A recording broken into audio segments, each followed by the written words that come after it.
Once upon a time, there lived a humble laborer named Farid in Baghdad. His hands were calloused from years of toil, hauling bricks, sweeping dusty roads, and lifting sacks heavier than his hopes.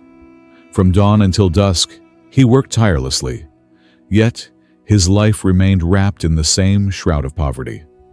His dreams, like grains of sand, slipped through his fingers day after day. Farid lived in a crumbling hut near the riverbank, where the call of distant minarets echoed over muddy waters. Each night, he sat by the flickering flame of a cheap oil lamp, whispering his prayers into the wind, prayers that often went unanswered. But one fateful afternoon, as he wandered through a narrow, forgotten alleyway in search of work, he came upon a curious sight. An old man, seated cross-legged on a rug woven with stars and symbols, reading an ancient book bound in worn leather. The man's beard was long and silver, his eyes deep as the desert's mysteries. His presence was not just aged, it was timeless, and a faint glow seemed to radiate from his weathered face. The old man raised his head and beckoned Naveed with a gentle nod. "You seem burdened," the man said in a voice like wind rustling through old scrolls. "But I see within you a fire waiting to rise." Naveed hesitated, puzzled. "Who are you, and how do you know me?" The man smiled knowingly. "I know the desires hidden in your heart, child. You long for more than gold. You long for purpose." Before Naveed could respond, the old man leaned in and whispered, "Go to the Crown Prince's court. He seeks one who can unravel the mystery of a map so ancient that even time has forgotten its origin. Many have failed, but if you succeed, riches, honor, and a seat among the wise shall be yours." Naveed's heart pounded with both fear and hope. "But why me?" he asked. "I am no scholar." The old man placed a bony hand on Naveed's shoulder. "Because you are honest, because you are willing to work hard, and because truth clings to those who seek it with sincerity." That night, Naveed could barely sleep. He packed what little he owned and, dressed in his only decent robe, made his way to the royal court. The palace shimmered with gold and marble, but it was filled with whispers of failed attempts. Noblemen, scholars, and travelers from distant lands had all tried and failed to solve the puzzle of the map. When Naveed stood before the crown prince, his knees trembled, but he calmed his heart and studied the map with eyes that had once read the language of bricks and stones. With steady hands and a mind sharpened by struggle, he noticed the subtle patterns others had missed: the placement of stars, the curve of forgotten rivers, and the whispers of ink faded by centuries revealed their secrets to him. After hours of silence and thought, he stepped back and presented his findings. The court gasped. The prince himself stood, eyes wide with astonishment. "You have done what no learned man could," he declared. "You have unlocked a path lost for ages." Naveed's life changed in an instant. He was showered with gold, fine robes, and a position of respect and power. But amidst the celebrations and music, one question echoed in his heart like a drumbeat. How did this all truly begin? One quiet evening, as he sat alone in the palace library, Naveed stumbled upon a faded book of maps, the same kind the old man once read.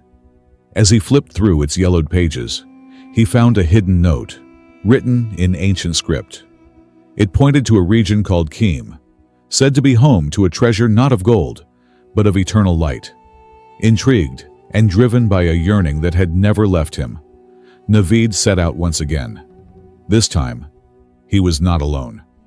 He took with him two men he trusted with his life: Naim, a clever thinker, and Yunus, a man of unshakable heart. Their journey was long and filled with trials. They crossed burning deserts and stormy valleys. One night, while resting under a date palm, an old sage appeared from the shadows. His eyes were clouded, yet saw more than any man. He said, "The path to Keem lies beneath a tomb forgotten by time. But heed my warning. The treasure is not what it seems.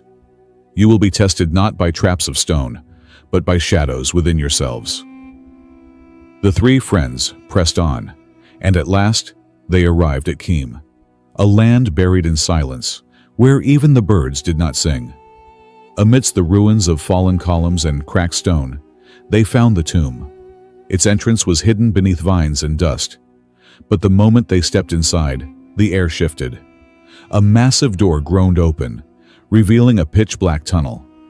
It swallowed light like a beast, and yet they entered without hesitation. The tunnel led to a grand hall, cold as forgotten dreams. In the center stood a stone pillar, engraved with 3 paths and 1 inscription. 1 leads to glory, 1 leads to madness, 1 leads to truth. After deep deliberation and trust in each other's strengths, they stepped onto the path that felt right, not to the mind, but to the soul. Instead of treasure, they were greeted by darkness, a void that whispered their worst fears into their ears. Naeem trembled as he faced illusions of betrayal. Yunus wept at visions of loss.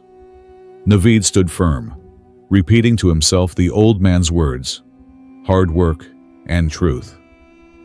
They held each other through the nightmare, and finally, the darkness gave way to light. A shadowy figure emerged, Zalam, the eternal guardian of the treasure. Zalam's voice boomed like thunder. "Why have you come? Speak, and speak truly." Naveed stepped forward. "We came not for gold, but for light, for knowledge to guide those who live in shadows."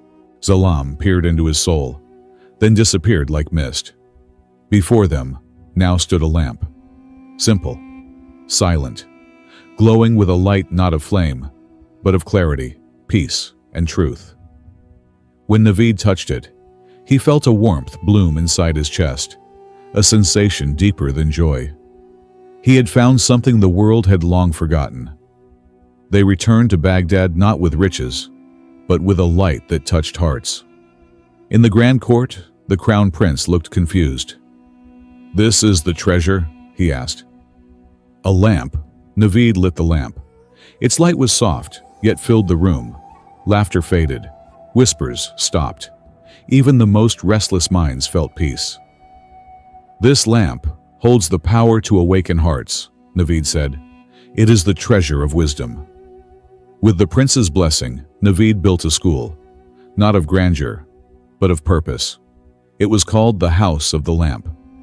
Each night, the lamp was lit, not just to banish darkness, but to call all who sought truth. The poor came to find hope. The rich came to understand humility. The rulers came to learn compassion. And every evening, the people gathered, not for gold, but for the warm light of understanding. Years passed. Naveed aged. His beard turned white. His voice softened. But the lamp never dimmed. On his final night, Naveed called Yunus to his side. "Take this lamp," he said, "and remember, its light belongs to all. Let it live not just in halls, but in hearts." Under Yunus's wise and gentle care, the House of the Lamp blossomed into something greater than anyone could have imagined. Its radiant light spilled from the bustling streets of Baghdad into the homes of its people, and then far beyond, reaching distant cities where its glow softened the harsh edges of the world.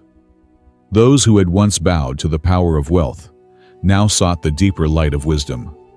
Kings, once draped in arrogance, humbled themselves before the throne of justice. Children, once unaware of their inner light, grew with hearts brimming with compassion and kindness. And they say, in the stillness of Baghdad's heart, a place remains where lies are dissolved like mist in the morning sun, and truth shines as brightly as the lamp itself. The lamp still burns, casting its eternal glow,